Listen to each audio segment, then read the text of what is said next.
ಎಲ್ಲರಿಗೂ ನಮಸ್ಕಾರಗಳು.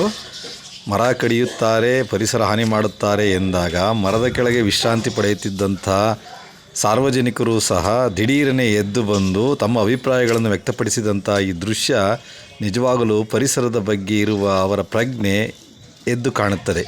ಹಾಗಾಗಿ ಬಿಸಿಲಿನ ತಾಪಕ್ಕೆ ಜನರು ಕೆಲಸ ಮಾಡದೆ ಮಲಗಿರುವಂತಹ ದೃಶ್ಯಗಳನ್ನು ಅಲ್ಲಲ್ಲಿ ನೋಡಬಹುದು. ಪರಿಸರ ನಿರ್ವಹಣೆ ಬಗ್ಗೆ ಜನರು ಹೆಚ್ಚಿನ ಮಟ್ಟದ ಕಾಳಜಿ ವಹಿಸಲಿ ಎಂದು ಈ ವಿಡಿಯೋವನ್ನು ಚಿತ್ರೀಕರಿಸಲಾಗಿದೆ. ಹಾಗೆ ಅವರು ನೀಡಿದ ಹೇಳಿಕೆಗಳು ಪರಿಸರವೇ ದೇವರು ಎಂಬ ಮಾತನ್ನು ಕೇಳಿಕೊಂಡು ನಾವೆಲ್ಲರೂ ಜಾಗೃತರಾಗಬೇಕಾಗಿದೆ. ನಾವು ಅನುಭವಿಸೋದಕ್ಕೋಸ್ಕರ ಅದಕ್ಕೋಸ್ಕರ ಎಲ್ಲ ನಮ್ಮ ಸಹೋದರರು ಎಲ್ಲ ನಿರಂತರವಾಗಿ ನಾವು ಆ ಪರಿಶ್ರಮಕ್ಕೆ ವಿಶ್ವಾಸವಿಟ್ಟು ನಾವು ವರ್ತಿಸಲೇಬೇಕೆಂದು ನಾವು ಪಣ ತೊಟ್ಟು ಮಾತಾಡ್ತಾ ಇದ್ದೀವಿ. ಪರಿಸರವನ್ನು ವಿರೋಧಿಸಿದವನು ಪರಮಾತ್ಮನನ್ನೇ ವಿರೋಧಿಸಿದಂತೆ.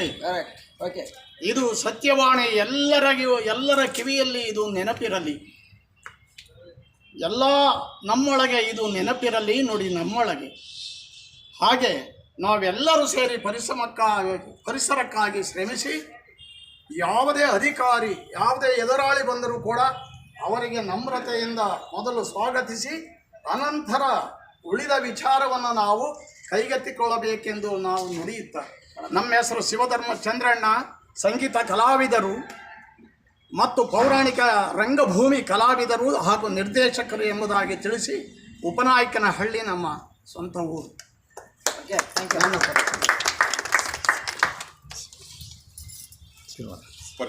ಪರಿಸರಕ್ಕೋಸ್ಕರವಾಗಿ ಸಾಕಷ್ಟು ಜಲ ಮತ್ತು ಮರಗಳನ್ನು ಸಾಕಷ್ಟು ಕಡೆ ಪರಿಸರಕ್ಕೋಸ್ಕರವಾಗಿ ಸಾಕಷ್ಟು ಶ್ರಮಿಸಿ ಸಸಿಗಳನ್ನು ನೆಡುತ್ತಿದ್ದಾರೆ. ಅಂತಹ ಒಂದು ಇದಿರಬೇಕಾದ್ರೆ ಈಗ ಇರ್ತಕ್ಕಂತಹ ಮರಗಳನ್ನು ಕಡಿದ್ರೆ ಪರಿಸರ ನಾಶವಾಗುತ್ತೆ. ಹಾಗಾಗಿ ತಾವು ಎಲ್ಲ ಅಧಿಕಾರ ವರ್ಗದವರು ಸಹ ಪರಿಸರ ಉಳಿಸೋದಕ್ಕೋಸ್ಕರವಾಗಿ ಮರಗಳನ್ನು ಉಳಿಸಲೇಬೇಕು ಅಂತಕ್ಕಂತಹ ನಮ್ಮ ಒಂದು ಇದನ್ನು ಒಕ್ಕಲಿನ ಒಂದು ಧ್ವನಿಯಿಂದ ನಾವು ಹೇಳ್ತೀವಿ. ಜೈ ಹಿಂದ್, ಜೈ ಕರ್ನಾಟಕ. ಥ್ಯಾಂಕ್ಸ್.